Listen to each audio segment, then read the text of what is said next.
Adjust the Quick Access Toolbar. One final adjustment involves repositioning the Quick Access Toolbar.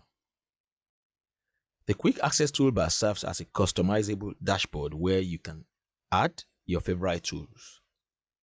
Think of it as an essential toolbox, allowing you to incorporate your preferred tool. To maximize the efficiency of the Quick Access Toolbar, consider moving it closer to your workspace by following these steps.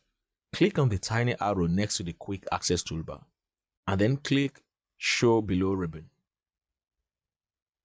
This customization moves your preferred tools closer to your canvas, again eliminating the need for longer mouse movements when you are busy modeling in Revit. While the Tool Access Toolbar comes with a default set of tools, you have the flexibility to add more tools based on your needs. Adding and removing tools from the Quick Access Toolbar can easily be done using the following steps. Navigate to the tool you want to add. Right-click on the tool and select Add to Quick Access Toolbar.